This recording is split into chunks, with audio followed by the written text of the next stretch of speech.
Pahlavi texts, translated by E.W. West, Part 1, the Bundahis, Sacred Books of the East, Oxford University Press, 1860, Chapter 29, on the spiritual chieftainship of the regions of the earth.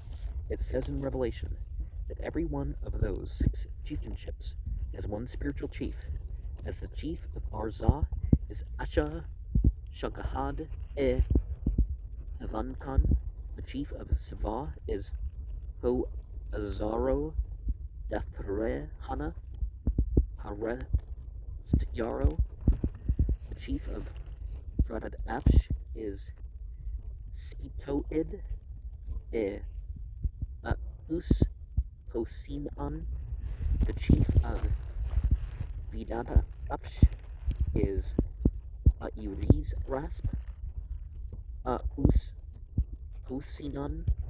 The chief of Vorubarst is Vasp.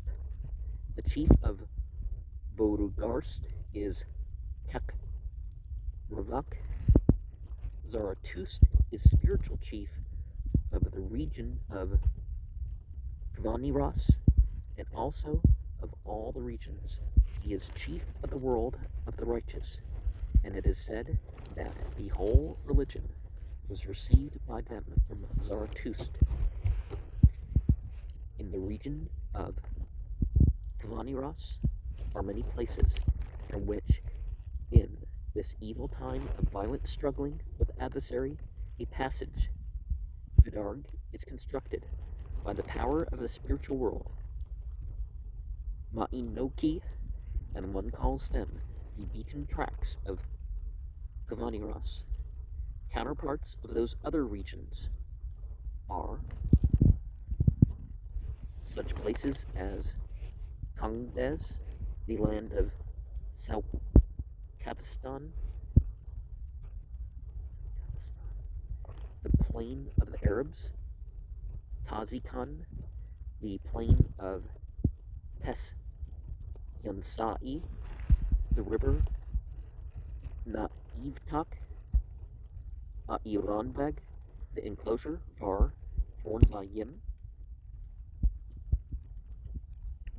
and Kashmir in India, and one immortal chief acts in the government of each of them, as it says that Peshyotanu, son of Vistasp, whom they call Kitro Maino, is in the country of Kangdes.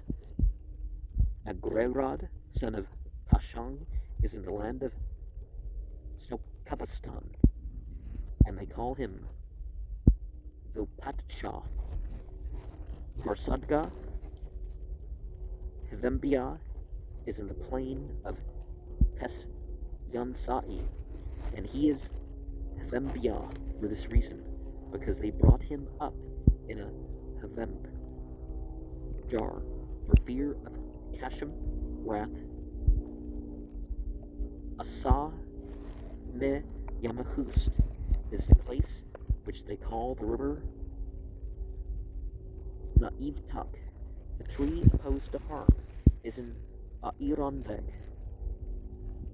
Urvatad Nar, son of Zarathustra, is in the enclosure formed by him. Regarding them it says, they are those who are immortal, as are Narseh, the son of Vivangautus, son of Nodar, Giu, son of Gudars, Iba-Iraz, the causer of strife, and Asha Vazd, son of Houru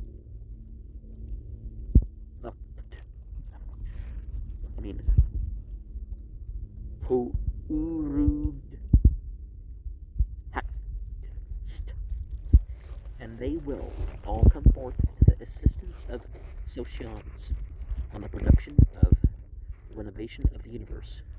Regarding Sam, it says, he became immortal, but owing to his disregard of the Mazdayasnian religion, a Turk, whom they call Nihag, wounded him with an arrow when he was asleep there in the plain of Pesyansai, and it had brought upon him the unnatural lethargy, Bushasp, which overcame him in the midst of the heat, and the glory far of heaven stands over him, for the purpose that when Azadahak becomes unfettered, or Razak, he may arise and slay him and a myriad guardian spirits, for the righteous are as a protection to him. Of Dahak, whom they call Varasp, this too, it says that Thradun, when he captured Dahak, was not able to kill him, and afterwards confined him in Mount Imavand. When he becomes unfettered, Sam arises and smites and slays him. As to Kangdes, it is in the direction of the east, at many leagues from the bed, Var, of the wide-formed ocean towards that side. The plan of Esyansai is in Kavulistan, as it says that the most remarkable upland, Balist, in Kavulistan, is where Esyansai is. It is hotter. On the more lofty elevations, there is no heat. Iranbeg is in the direction of Akaro, Atakan. The land of Sa'u, Kavistan, is on the way from Kyrgyzstan to Kinistan, in the direction of the north. The enclosure formed by Yim is in the middle of Pars and Sruva. Thus they say that what Yim formed, Yimkard, is below Mount Yimakon. Kashmir is in Hindustan. Sacred geography lessons are important enough, but we see the importance here more about the end times rather than, like, I don't agree with the use of the Enochian system where you use this to just call him the angel of this area and that area and all that stuff. You can use it as a cosmological reference without a list of what to worship, but this Sam, right? Could this be a Semitic individual that rises up? Or Azadahaka being given some sort of weird respite, and some other entity being given weird respite? But these other ones are probably angels of this, that, and that. Or we're referring to some title for the governmental rulers.